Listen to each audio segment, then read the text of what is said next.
Sa nakaraang video ay natapos tayo kung saan makikita nating sinasabihan ni Ye Xinghe si Xia Yuning na mukhang nahihibang na ito dahil mas pinili pa nitong sumama sa kanya kung saan ang makakain lamang nito ay hangin at ang matutulugan ay parang, di katulad ng maganda nitong matutulugang kwarto sa loob ng North Guardian Lord Mansion na mayroong masasarap na pagkain at bukod pa doon ay nakasigurado pa ito sa kanyang kaligtasan dahil walang sino man ang mangangahas na pasukin ang kanilang palasyo sa dami ng bantay na malalakas na cultivator.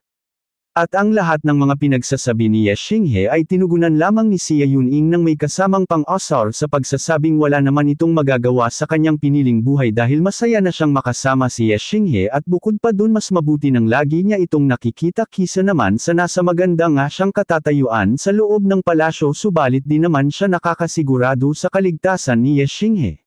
Maya-maya pa matapos niyang magsalita ay napagtanto niya ang kanyang mga sinabi kaya naman makikitang tila bahagya pa itong nahiya kay Ye Xinghe dahil sa kanyang mga sinabi. At habang ang dalawa ay nasa isang magandang moment ay may bigla namang pag-ataking pumutol nito ng biglaan na nagmula sa di pa malamang cultivator kung saan makikitang mabilis na papalapit ang nasabing pag-atake.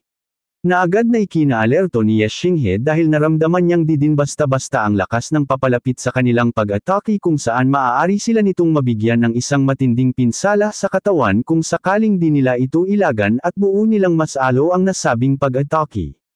At mabuti na lamang ay makikitang nakailang agad si Ye Xinghe dala si Princess Yuning sa huling sandali kaya naman ang malakas na atake ay tumama lamang sa isang bato na kanina ay sinandala ni Xia Yuning at ang pagtama ng pag-atake mula sa misteryusong cultivator ay nagdulot ng isang malakas na pagsabog kasabay ng malakas na pressure. At matapos ng ating bidang makabawi ng balanse mula sa biglaang pag-atake ay agad nilang tiningnan ang kanilang pinagmulan bago sila umilag kanina. At bahagya itong namangha sa lakas ng pag-atake dahil makikitang ang batong tinamaan nito ay kasalukuyan ng naglaho ng parang bulas senialis na di din talaga biro ang ataking ibinato sa kanila ng di pa malamang cultivator. At makalipas nga lang ng ilang sandali ay tuluyan na ding nagpakita ang mga hangal na pinanggalingan ng malakas na sneak attack patungo kay Ye Xinghe at ang pagsulput ng 6 na mga hangal na cultivator ay ikina-alerto naman ni Ye Xinghe at Xia Yuning dahil mukhang di nila kakayanin ang mga itong kalabanan ng sabay. Habang makikita naman ang mga hangal na nakatalukbong pa ang mga mukha upang di sila makilala ni Ye Xinghe at upang din ito malaman ang kanilang kinabibilangang clan. Makalipas pa ang ilang sandali ay makikitang nabigla ang leader ng mga hangal na cultivator habang nakatingin sa dalawa sa di pa malamang dahilan. At ang ikinabigla pala ng leader ng mga hangal ay si Xia Yuning dahil di nila inaasahang kasama ito ng ating bida na kung magkataong malaman nito ang clan nilang pinagmulan ay siguradong isang malaking problema ito para sa mga ito dahil madali lamang para sa North Guardian Lord na burahin ang kung alin mang clan ang kanilang mga pinanggalingan. At hindi lang pala ang pinuno ng mga hangal na cultivator ang nakakilala kay Princess Yuning dahil makikitang maging ang isa pa nitong kasamahan ay agad din itong namukon bilang si Princess Xia Yuning ng North Guardian Lord Mansion, kaya naman agad itong napatanong sa kanilang leader sa kung ano ng kanilang gagawin dahil mukhang mahihirapan silang maasikaso si Ye Xinghe nang walang sabit. At sa tanong ng isa nitong kasamahan ay makikitang talagang lubhang napaisip ang kanilang pinuno sa kung papaanong paraan nila ito may iligpit ng di nagkakaproblema. Maya-maya pa ay sinabi na lang nito sa kanyang mga kasamahan na isama na lang sa hukay ang prinsesa upang di na lumaki pa ang kanilang problema at sa ganang paraan lamang nila maaaring mapaslang si Ye Xinghe nang walang sino mang makakapagpakalat.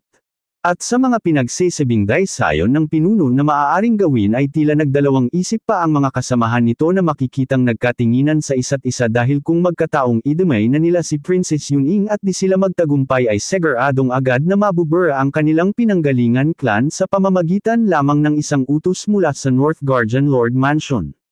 At muling bumalik kay Ye Xinghe ang focus kung saan kalmado lamang nitong tinitingnan ang mga hangal na kasalukuyang nagdadalawang isip na sa kanilang gagawin.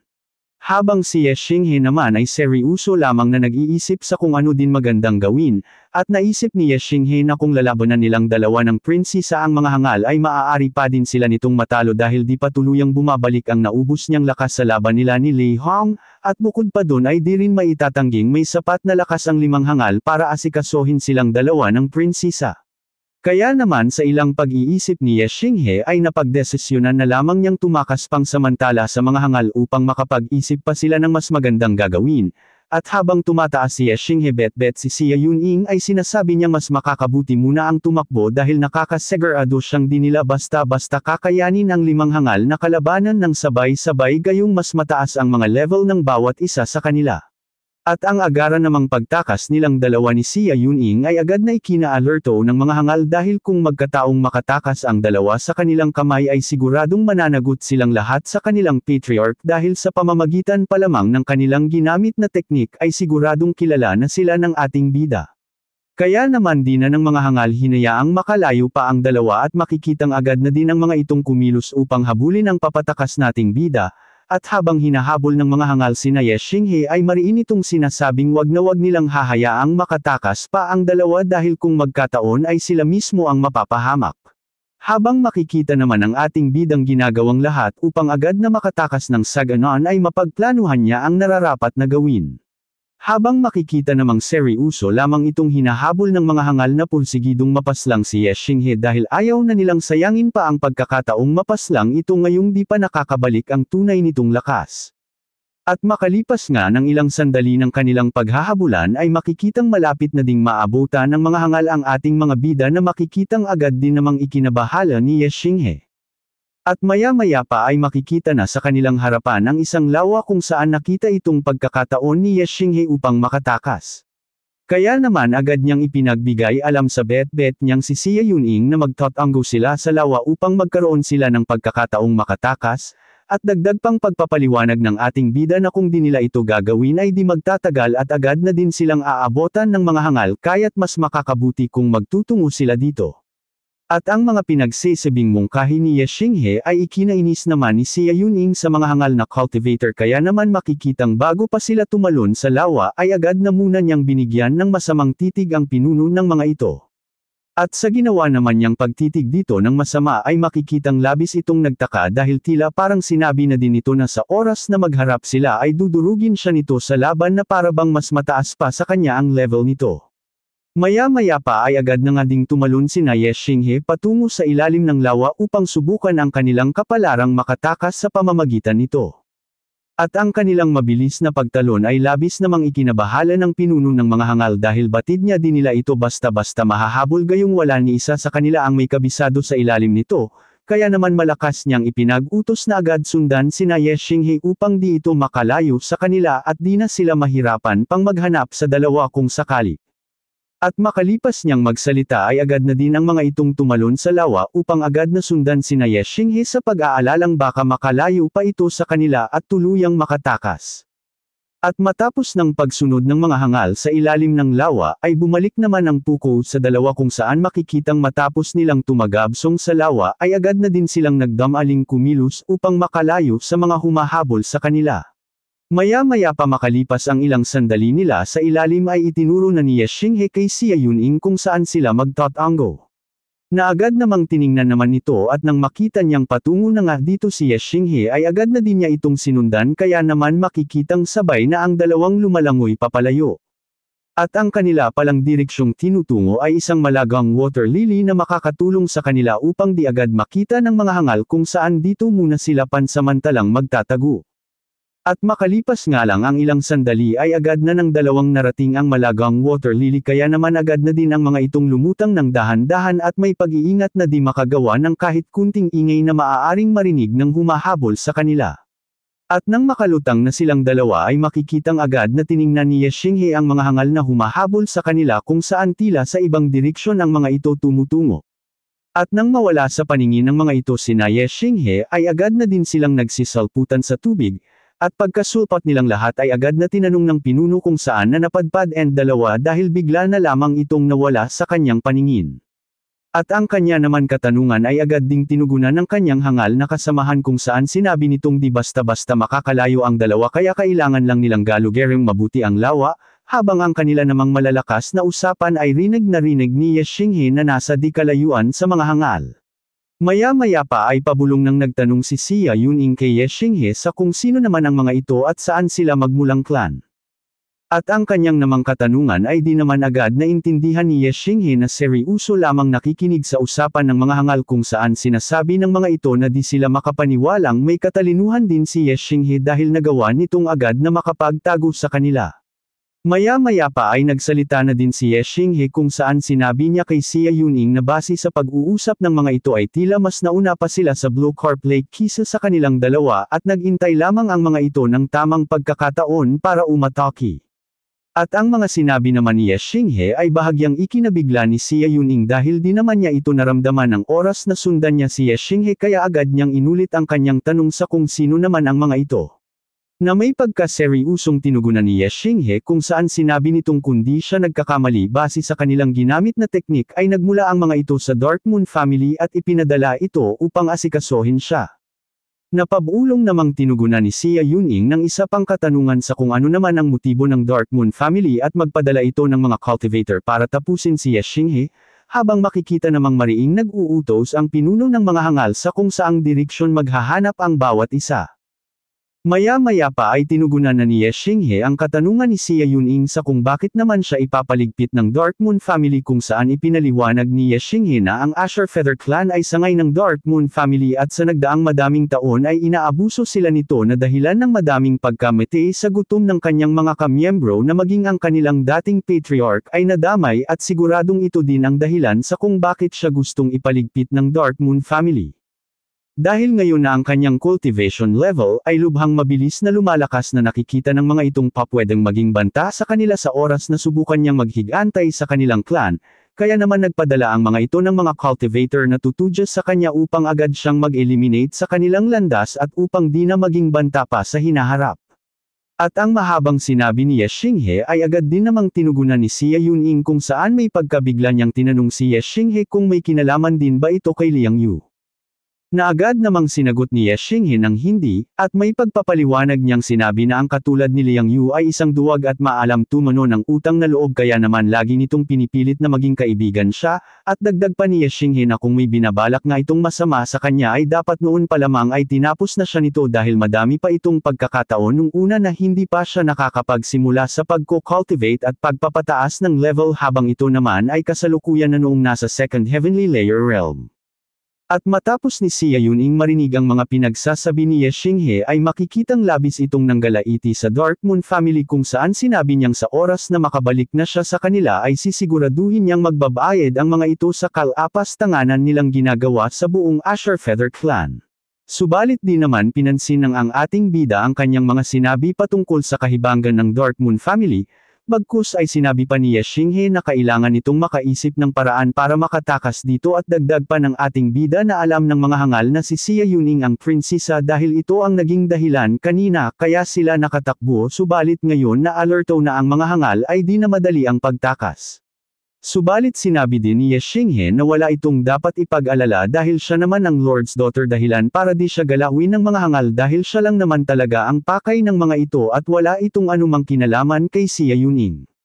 Na agad naman tinugunan ni Xia Yuning kung saan agad niyang sinabi na di porkit di siya ang pakay ng mga hangal ay basta-basta na lang niya pababayaan ang ating bida. Dagdag pa ni Xia Yuning na magagawa naman niya si Ye Xingheng mapretiktahan dahil kaka-breakthrough lamang niya sa 6th Heavenly Realm at di na siya makakasabagal pa kay Ye Xinghe kahit kilan dahil kaya na niya itong matulungan sa laban.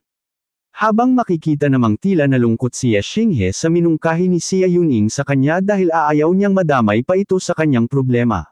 Subalit sa ginawang reaksyon ni Ye Xinghe ay makikitang di naman ito nagustuhan ni Princess Yuning na naghihimutok na sa likuran ni Alice na talagang gusto din niyang makatulong at wala na ditong magagawa ang ating bida. At dahil sa ginawa ni Xia Yuning ay agad ni Ye Xingheng na pagtanto na di na niya mababago pa ang desisyon nito kaya naman napabuntong hininga na lamang siya sa isang gilid. At agad niyang sinabi kay Princess Yuning na kung ganun din lang ay kailangan nitong makinig sa kanyang mga sasabihin, na agad namang sinang-ayunan ni Xia Yuning at sinabi nitong kahit ano pa man yun ay pakikinggan niya si Ye Xinghe. At matapos ni Ye Xingheng marinig ang pagsang-ayon ni Xia Yuning ay seryoso niyang sinabi na ang humahabol sa kanila ay 6 na Pinnacle Heavenly Realm expert kaya naman mas makabubuti kung magtatago na lang sila pansamantala dahil dalawa lamang ang magagawa nilang matapatan subalit di din madaling tapatan ang dalawa sa mga hangal kung sakali. Na tinugunan naman si Xia Yuning nang may pag-aalala na kung sakaling magtagumpay ang mga hangal na makuha sila ay siguradong isusunod na naipaasikaso ng Dark Moon family ang buong Azure Feather Clan.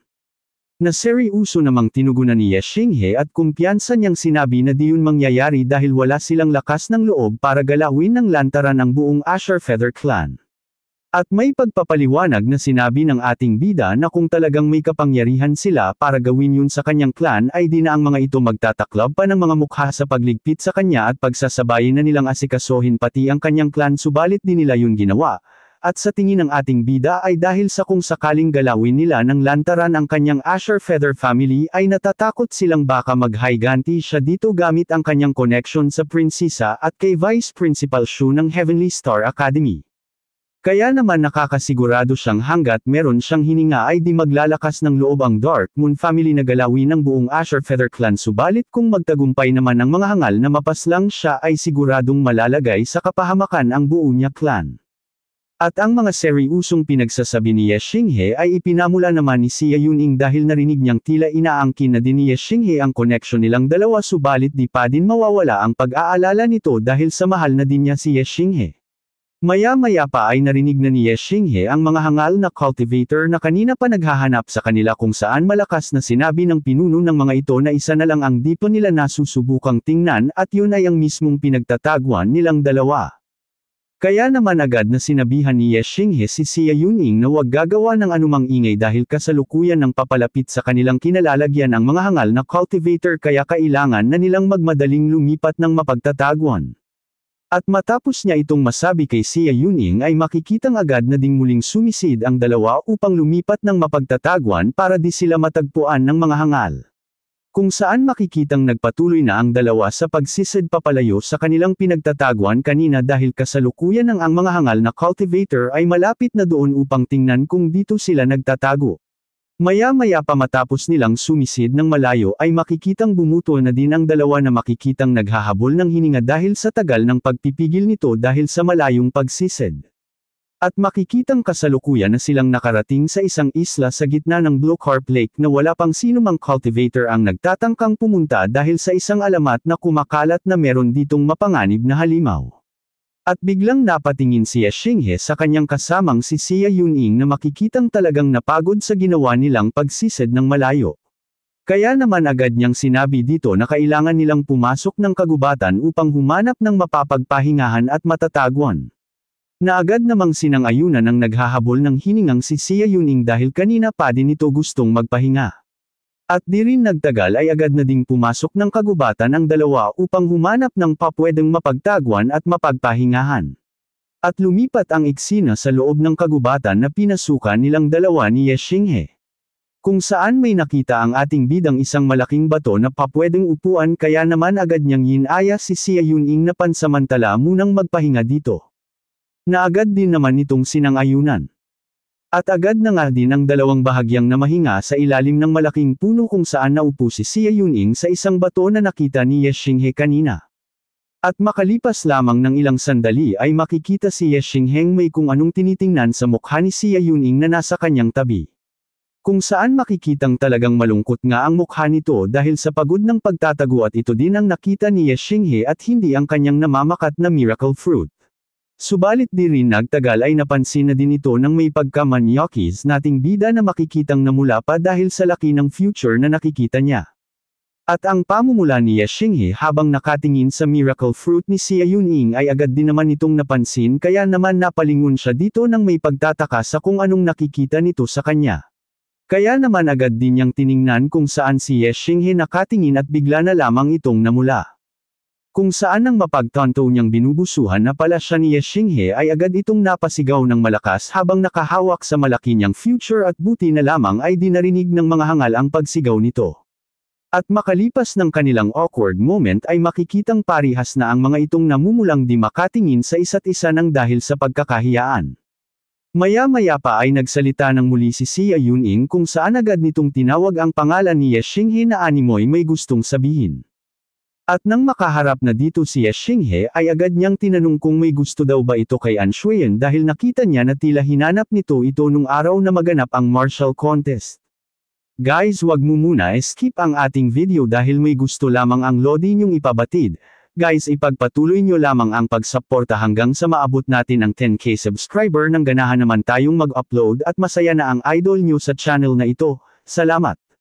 Abangan sa susunod nating video ang mga kaganapan sa dalawa nina Ye Xinghe at Xia Yuning kung saan isang malakas na pag-alingangaw ang kukuha ng atensyon ng mga ito na magbibigay din sa kanila ng pagka-alerto.